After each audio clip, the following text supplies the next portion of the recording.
आणि संत महात्म्यांमुळे तुमचा माझा सुद्धा उद्धार झाला। म्हणून या कलियुगामध्ये संत श्रेष्ठ आहेत। संत का श्रेष्ठ आहेत तर माझे नामदेवराय म्हणतात की संत संगतीचे काय सांगू सुख, आपण पारिखी नाही तिथे पारक म्हणजे ओळख। नामदेवराय म्हणतात देवा मी तुला ओळखलंच नव्हतं, पंढरीच्या रावळातील एक पांडुरंग परमात्मा एवढीच माझी तुझ्याबद्दल संकुचित कल्पना होती, पण ज्या वेळेला मला माऊलीची संगत लाभली ना त्या वेळेला संपूर्ण चराचरामध्ये एकच परमेश्वर आहे असा मला अनुभव आला। सर्वाभूती पाहे एक वासुदेव पुसोनी आठा वहंतेचा।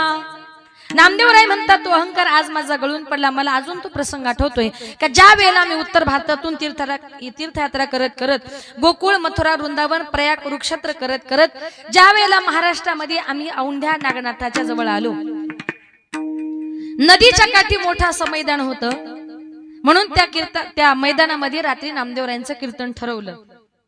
कीर्तनाला खूप समाज जमला होता। नवे नामदेवरायांचं कीर्तन ऐकण्याकरता स्वर्गातून 33 कोटी देवांपैकी 23 लाख देव आले होते आणि त्याच कीर्तनामध्ये माझे पांडुरंग परमात्मा नाचत होते। अभंग बोलता रंग कीर्तनी भरला, प्रेमाचे छंदे प्रेमाचे छंदे विठ्ठल नाचू लागला। नामदेव कीर्तन करी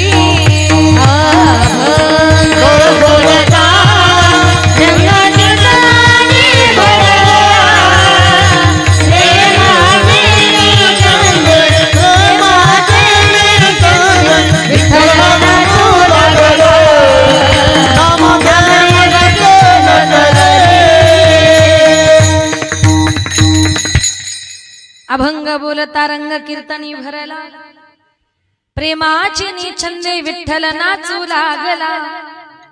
नामदेव महाराज कीर्तन करत होते, कबीर महाराज पखवाद वाजवत होते, ज्ञानोबराय साक्षात एक गायक म्हणून टाळकरी उभे होते, माझी जनाबाई सुद्धा पाठीमागे उभी होती। पाठीमागे डोळे लावून उभी ती जणी। कीर्तन खूप रंगात आलं, कीर्तन इतका रंगात आलं नामदेवराय कीर्तन करू लागले, कबीर महाराज पखवाद वाजवू लागले, ज्ञानोबराय गाऊ लागले आणि त्या तालावर माझे देव नाचू लागले। ज्ञानोबराय इतके सुंदर गात होते, देव इतके सुंदर नाचत होते। नाचता नाचता काय झालं तर नाचता नाचता देवाचा गळला पितांबर,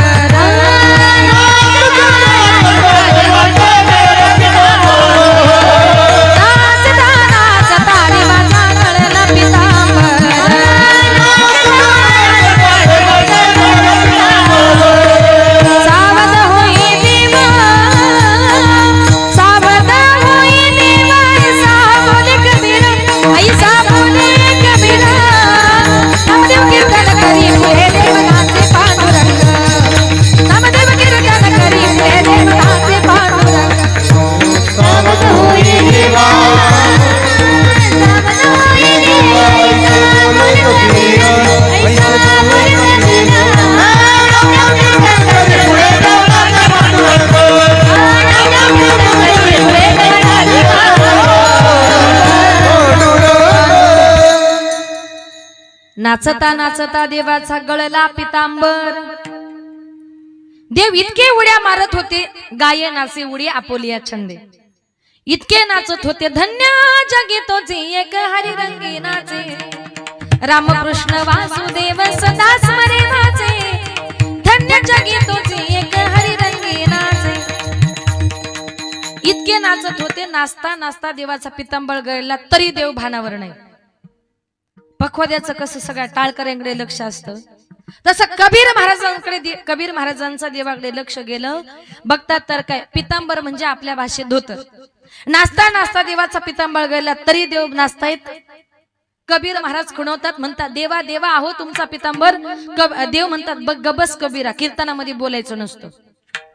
त्याला गप केलं, देव ऐकूनच घ्यायला तयार नाही। आता कबीर महाराज पुन्हा पुन्हा देवाला खुणवतायत, म्हणून बाकीच्या सुद्धा टाळकऱ्यांचं लक्ष देवाकडे गेलं आणि त्यांच्या लक्षात आलं देवाचा पितांबर गळलाय तरी हे देव नाचतायत। पाठीमागून काही वारकरी मंडळी आली, देवाचा हात पकडला। साधू या संतांनी देवाला धरिले मनगटी, काय झाला म्हणून दचकला जग जेठी. नाचताना असा अचानक हात पकडला. काय झालं? कबीर महाराज म्हटले देवा तुमचा पितांबर गळलाय. देव बाजूला झाले, पितांबर सावरू लागले. आणि जनाबाई म्हटली जोपर्यंत देव पितांबर सावरताय ना तोपर्यंत ज्ञानोबाराया एक अभंग म्हणा. जनी म्हणे ज्ञानदेवा बोला भंग. म्हणून वारकरी संप्रदायामध्ये 3 चाली होतात. एक पहिली चाल, एक मधली चाल आणि एक तिसरी चाल. मधली चाल आहे ती जनाबाईची. देव पितांबर सावरेपर्यंत चाल झाली तिला जनाबाईची चाल असं म्हणतात. इतका कीर्तन रंगात आलं. रात्री 9 वाजता कीर्तन सुरू झालं. पहाटे 4 वाजले तरी कीर्तन चालूच. तिथे काही कर्मठ ब्राह्मण मंडळी मंदिरामध्ये पूजे करता आली. बघतो तर काय मंदिरात जाण्या रस्ता नाही. ओरडले महाराज ही काय कीर्तन करण्याची जागा आहे? मंदिराच्या पाठीमागे मोठं मैदान आहे, तिकडे जा आणि तिकडे जाऊन तुमचं कीर्तन करा. संत महात्मे शांत स्वभावाचे असतात. नामदेवराय तिथून निघाले, मंदिराच्या पाठीमागे गेले. सगळा समाज नामदेवरायांच्या पाठीमागे गेला. देवही गेले, कबीर महाराज गेले, ज्ञानोबाराय गेले, नामदेवराय गेले, जनाबाई गेली, 23 लाख देव गेले. पुन्हा कीर्तन सुरू झालं. नामदेवराय कीर्तन करू लागले, ज्ञानोबाराय गाऊ लागले, कबीर महाराज पक्वाद वाजवू लागले, देव नाचू लागले. बाकीचे श्रोते मंडळी कीर्तन श्रवण करत होती. अरे तिथल्या औंढ्या नागडा देवाला साकडं पडलं की आज 23 लाख देव माझ्या घरी पाहुणे आलेत. जगाचा बाप पांडुरंग परमात्मा माझ्या घरी पाहुणा आलाय. इथल्या कर्मठ ब्राह्मणाने त्यांचा अपमान केलाय, त्यांना मंदिराच्या पाठीमागे पाठवलंय. आता मला असं स्वस्थ बसून चालणार नाही. अरे त्या औंढ्या नागडा देवानं काय केलं? फिरविले राऊळ जगा माझी ख्याती, नामदेव हाती दूध नामदेव हाती. औंढा नागनाथ देवानं देखील गरकन आपलं तोंड फिरवलं. दुष्टांत संपला. नामदेवराय म्हणतात ज्ञानोबारायांनी मला ज्या कर्तुम शक्ती दिली. तिथल्या औंढ्या नागनाथ देवानं तोंड फिरवलं, पण एवढं मोठं निर्जीव दगडाचं मंदिर सुद्धा फिरलं. आजही हिंगोली जिल्ह्यामध्ये तुम्ही औंढ्या नागनाथला जर गेलात तर महादेवाचा नंदी कुठे असतो? मंदिराच्या समोर. पण तिथला नंदी मंदिराच्या पाठीमागे आहे, कारण तिथल्या देवाने तोंड फिरवलेलं आहे. नामदेवराय म्हणतात ज्ञानोबारायांनी मला ज्या कर्तुम शक्ती दिली. औंढ्या नागनाथ देवाने तोंड फिरवलं, पण एवढं मोठं निर्जीव दगडाचं मंदिर सुद्धा फिरलं. हे कुणाच्या कृपेने झालं? केवळ संताच्या. म्हणून मी तुम्हाला एक नाही 2 हात वर करून सांगतो, या कलियुगामध्ये संगात जर करायचे साधूची करा, संताची करा, कारण या कलियुगामध्ये साधूच थोर आहेत. अभंगाचे 2रे चरण. साधू थोर साधू थोर साधू थोर दाना, साधू थोर दाना,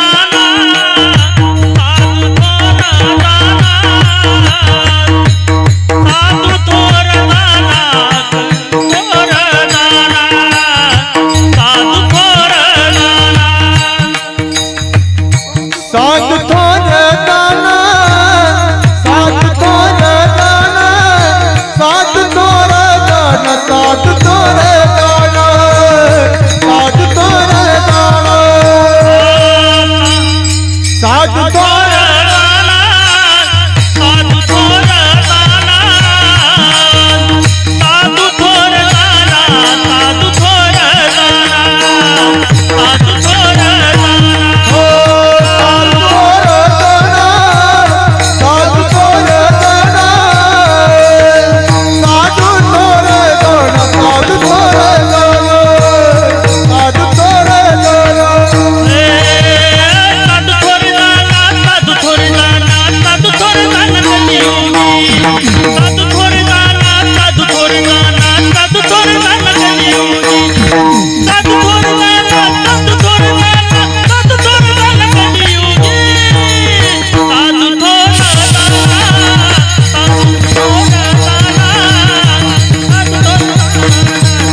कसम तुम्हारी राम प्राण से प्यारा।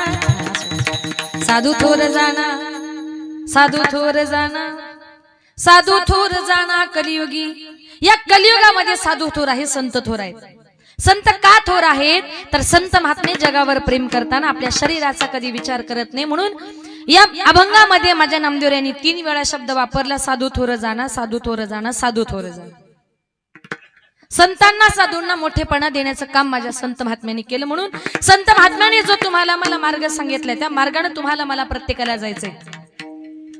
मार्ग दावणी गेल्या आधी दयानी दे संत तेनेची पंथे चालू जाता, न पडे गुंता कुठे काही। संत महात्म्याने जो मार्ग सांगितला त्या मार्गाने तुम्हाला मला प्रत्येकाला मार्गक्रमण करायचंय। संतांनी सांगितलेल्या मार्गाने जा। काही काही लोक ना जीवनामध्ये कधीच कोणाचं ऐकत नाही, ते उलट म्हणतात माझ्यासारखा शहाणा या जगात नाही। पण अशी माणसं जीवनामध्ये कधीच पुढे जात नाही। एका गावात एक सासूबाई, इकडे लक्ष द्या, सकाळी सकाळी देवपूजा करत होती, तिचे सुनबाई तिकडे स्वयंपाक करत होती। आता सासूबाईची देवपूजा करून झाली, देवपूजा करून झाल्यानंतर देव्हाऱ्यामध्ये वाजवतात, त्याला काय म्हणतात? महिला मंडळ थोडं बोला ना, काय म्हणतात? घंटी। त्यांचा देव्हारा मोठा असल्यामुळे त्यांच्या देव्हाऱ्यात घंटी नव्हती तर चांगला मोठा घंटाच होता। सासूबाईची देवपूजा करून झाली, सासूबाई घरामध्ये इकडे तिकडे घंटा शोधू लागली। सासूला घंटा काही मिळेना, तिने आवाज दिला, सुनबाई अगं देव्हाऱ्यातला घंटा कुठे बघितला का? थांबा म्हटली आत्याबाई, 1 मिनिटात आली। ती सुनबाई पळत पळत आली, सासूच्या हातामध्ये घंटा दिला। सासूने घंटा हातामध्ये घेतला, बघते तर काय तो घंटा बर्फासारखा थंडगार पडलेला। सासू म्हणते सुनबाई अगं घंटा कुठे ठेवला होता? म्हटले आत्याबाई आवाज सकाळपासून फ्रीज मध्येच होता। अगं घंट्याची जागा देवघरात असते का फ्रीज मध्ये? गप असं म्हटले आत्याबाई, तुम्हाला काही कळत नाही आणि मध्ये मध्ये तोंड घातल्याशिवाय राहत नाही। ती म्हटली कसं आहे ना सासूबाई, मला एक नवीन भाजी करायची होती, त्या भाजीची रेसिपी मी युट्यूबला बघत होते आणि त्या भाजी करणाऱ्या माणसाने असं सांगितलंय कांदा लसूणची पेस्ट करा आणि 1 घंटा फ्रीज मध्ये ठेवा। म्हणून कांदा लसूणच्या बरोबर घंटा सुद्धा ठेवला। आता तिला काय त्या घंट्याला फोडणी द्यायची होती, पण तिला माहित नाही हिंदीतून तासाला घंटा म्हणतात ते।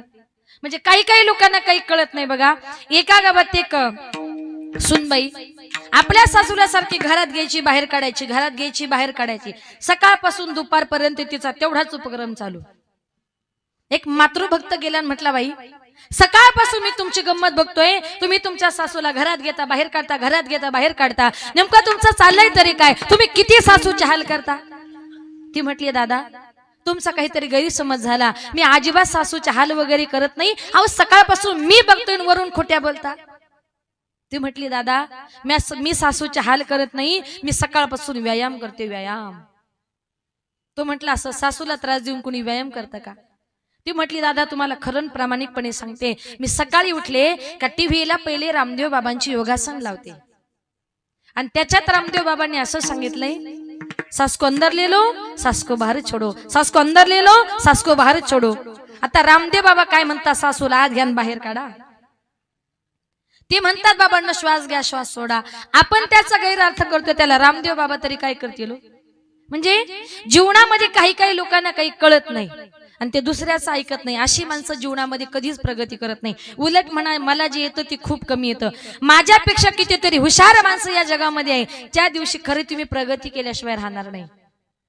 या जगामध्ये साधू संत थोर आहेत, याला कारण का? माझ्या ज्ञानोबरायांचा अवतार जर बघितला, महाविष्णूचा अवतार सखा माझा ज्ञानेश्वर। या जगामध्ये देव आणि संत वेगळे नाही, देवते संत निमित्त त्या प्रतिमा, हे वेगवेगळ्या प्रकारचे अवतार भगवान परमात्म्यानं आपल्या भक्ताच्या उद्धाराकरता धारण केलेले आहेत। ज्या वेळेला कलियुगामध्ये भगवान महादेवांचा अवतार झाला त्यावेळेला या कलियुगामध्ये अनेक प्रकारचे राक्षस माजलेले होते आणि त्या राक्षसांचा नायनाट करण्याकरता आमच्या भगवान देवादिदेव महादेवांनी संपूर्ण महाराष्ट्राचं कुलदैवत असणाऱ्या श्री खंडोबा देवाचा अवतार घेतला आणि तो देव आपल्या भक्तासमोर कसा आला? शिवावतारी मार्तंड मल्हारी, शिवावतारी मार्तंड मल्हारी, मनात ठेवून बाणूला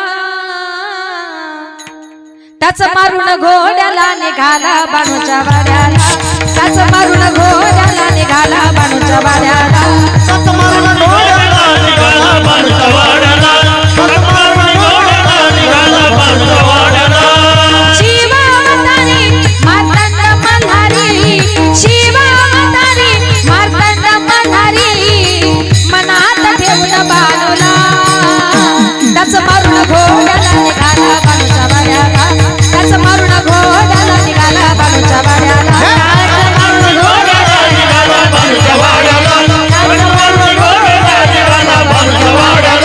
शिवशंभूचा अवतार माझा मार्तंड मल्हार शिवशंभूचा अवतार माझा मार्तंड मल्हार तिला वचनाला जागला त्याला बाणूचा वरतार तिला वचनाला जागला त्याला बाणूचा वरतार विशाल ईश्वरा संभाळिले करा विशाल ईश्वरा संभाळिले करा सुखी ठेव गाव गाड्याला त्याच मारून घोड्याला निघाला बाणूच्या वाड्याला त्याच मारून घोड्याला निघाला बाणूच्या वाड्याला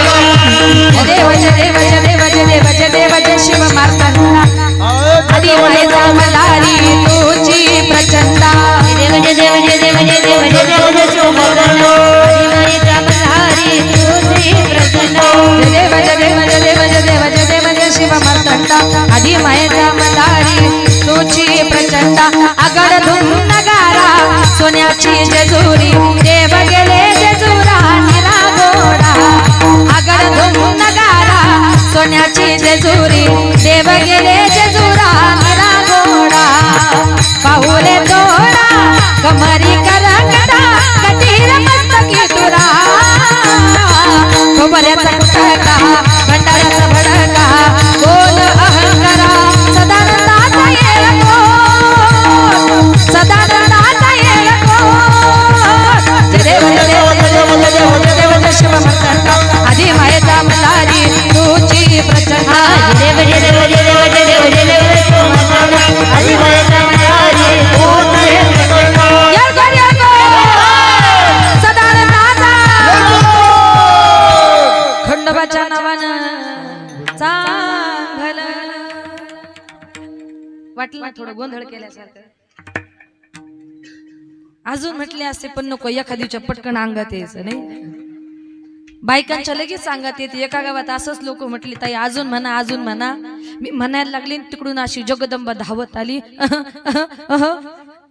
येऊन झाली स्टेज जवळ माझ्या जवळच उड्या मारायला लागली म्हटलं मावशी थांबा कीर्तन उद्या ती म्हणायची आता काय करावं सगळं कीर्तन डिस्टर्ब व्हायला लागलं त्या मावशीच्या कमरेला होती पैशांची पिशवी मी घेतली काढून मावशी लागली उड्या मारायला माझी पिशवी हातात दिली तेव्हा मावशी गपकन खाली जाऊन बसली म्हणून म्हणायला भीती वाटते भगवान परमात्मा आपल्या भक्ताच्या उद्धाराकरता वेगवेगळ्या रूपाने या जगामध्ये यायला तयार आहे या जगामध्ये खरा संत कुणाला म्हणतात त्याची संत त्याची संत त्याची संत त्याची संत त्याची संत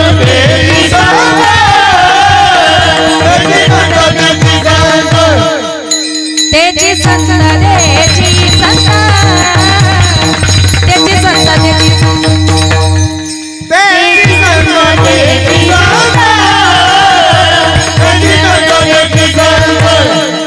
ज्यांचा हे विठ्ठले ज्यांचा हे विठ्ठले हो नेनती काही दाडोना नेनती काही दाडोना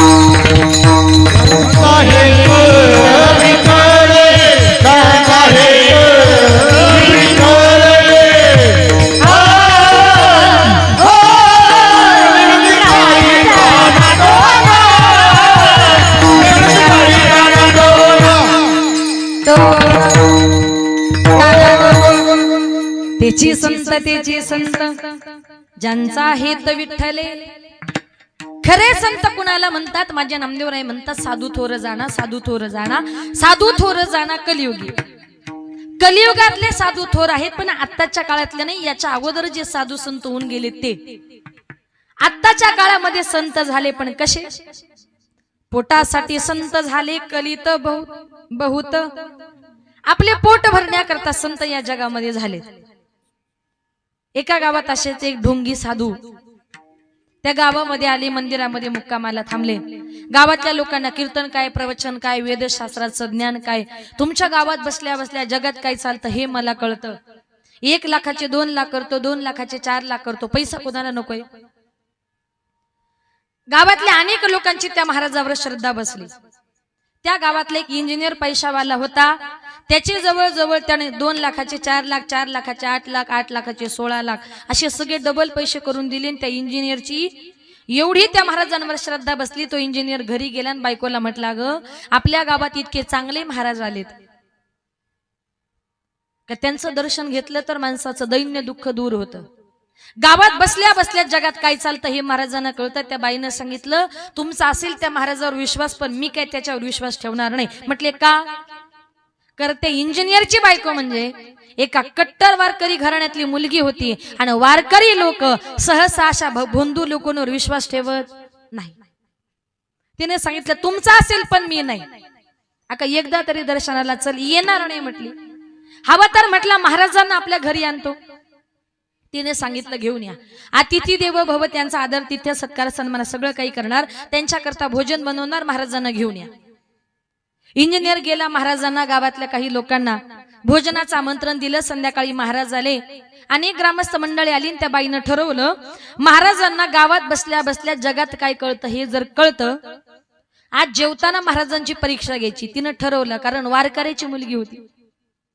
परीक्षा घ्यायची. तिनं काय केलं, सुंदर असं 5 पकवाडण्याचं भोजन तयार केलं. त्या भोजनामध्ये तिनं काय केलं, तिने ठरवलं, त्या स्वयंपाकामध्ये तिने भजे काढले आणि ताटं वाढताना सगळ्यांच्या ताटामध्ये भजे वाढले, पण महाराजांच्या ताटामध्ये भजे वाढताना भजे असे भाताच्या खाली लपून ठेवले.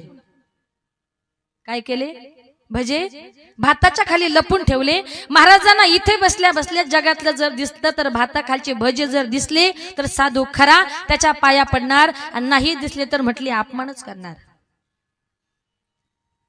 आता महाराज मंडळी आली, गावातले लोक आली, चहा पाणी नाश्ता वगैरे झाला. सगळेजण जेवण करायला बसले. प्रत्येकाला ताटं वाढण्यात आले. ताटं वाढल्याबरोबर महाराजांनी श्लोक म्हणाला, वदनी कवळ घेता नाम घ्या श्री हरीचे, सजावण होते नाम घेता पुकाचे. ताटाभोवती पाणी फिरवलं, हात जोडले. हात जोडल्या बरोबर महाराजांनी डोळे मिटले आणि जोरात महाराज म्हटले, हाड हाड हाड हाड हाड. इंजिनियर आजूबाजूला बघितलं. इंजिनियर म्हणतो, महाराज आजूबाजूला कुठं कुत्रे नाही, काही नाही, हाड हाड कुणाला म्हणाला? म्हटलं, कसं आहे ना, ज्या वेळेला मी डोळे झाकले त्या वेळेला मला असं समजलं का पंढरपूरच्या रावळामध्ये कुत्रे शिरलेत आणि ते कुत्रे मी तुमच्या घरामध्ये बसल्या बसल्या हाकलले. बाई म्हटली, आता खरी परीक्षा आहे. महाराज जेवायला बसले. इंजिनियरचं लक्ष प्रत्येकाच्या ताटाकडे गेलं. गावकऱ्यांच्या सगळ्यांच्या ताटामध्ये भजे होते, पण महाराजांच्या ताटामध्ये भजे होते. कुठे होते? भाताच्या खाली. इंजिनियरला दिसले का? नाही. तो म्हटला, काय ग, साधू महाराजांकरता भोजन केलंस, सगळ्या गावाला भजे वाढले, महाराजांना भजे दिले नाही, मुद्दाम केलंस, महाराजांचा अपमान केलास, रागाच्या वरात उठला, बायकोला मारणार. साधू महाराज म्हटले, थांबा साहेब. एवढ्या पाहुण्यांच्या गडबडीत बाई जरा भजे द्यायला विसरले असेल. म्हटल्या, ताई असं करा, मला जरा दुसरी भजे द्या. ती बाई म्हटली, थांबा महाराज, जगाला फसवू शकता पण आमच्या वारकऱ्यांना नाही. इथं बसल्या बसल्या जर तुम्हाला पंढरपूरच्या रावळातले कुत्रे जर दिसले तर भाताकालचे भजेच कसे दिसले नाही?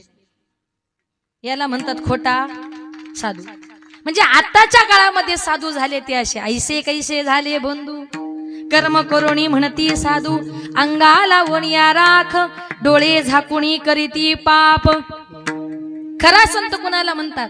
जे देवाशिवाय दुसरे काही बोलत नाही. आपल्याला देखील आपला उद्धार जर करायचा असेल ना तर काय करावं लागेल? ठाईच बाई सोनी कराय चित, कराय चित, ठाईच बाई सोनी